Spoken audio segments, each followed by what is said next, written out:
ধন্যবাদ ধন্যবাদ ভাই, আপনাদের জন্য এই প্রোগ্রাম। প্লিজ ভাই আপনারা একটু শৃঙ্খলা বজায় রাখুন, আপনাদের জন্য, আপনাদের আমন্ত্রণে বিপিনুরকে আমরা এখানে এনেছি। প্লিজ আপনাদের সামনে এই মুহূর্তে বক্তব্য নিয়ে আসছেন কোনাবাড়ি মেট্রো থানার সাবেক প্রতিষ্ঠাতা যুব অধিকার পরিষদের আমার সালাউদ্দিন ভাই। সালাউদ্দিন ভাই। আউযু বিল্লাহি মিনাশ শাইতানির রাজিম। বিসমিল্লাহির রহমানির রহিম। জনতার অধিকার আমাদের অঙ্গীকার, আমাদের অঙ্গীকার জনতার অধিকার।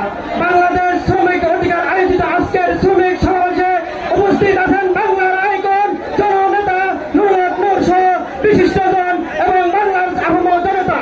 আমি একটাই বলবো, শুধু বাংলাদেশ গণ অধিকার পরিষদ হবে আগামী বাংলাদেশ বিনির্মাণের একমাত্র রাজনৈতিক দল। এখন যা চলছে পেশিবাদী সরকার একটা হটিয়েছে, আরেক পেশিবাদী আসতে পারবে না। যতদিন বাংলাদেশের গণ অধিকার পরিষদের নেতৃত্বে শান্তি কায়েম জনতার অধিকার আদায়ের লক্ষ্যে এই দল রাজপথে থাকবে, ততদিন বাংলাদেশে আর কোনো অধিকার হরণ হবে না। এই বলে আমি আমার সংক্ষিপ্ত বক্তব্য এখানে শেষ করলাম। আসসালামু আলাইকুম। সম্মানিত নেতৃবৃন্দ, আমাদের করছি এবং যারা বিশৃঙ্খলা করার চেষ্টা করছে, ভাই আপনাদের কয়েকজন অনুরোধ করছি, আমাদের এই আজকের শ্রমিক সমাবেশ আপনারা যদি চান প্রধানমন্ত্রীর গাজীপুরের ইতিহাসে একটি সফল সমাবেশ হবে। আপনাদের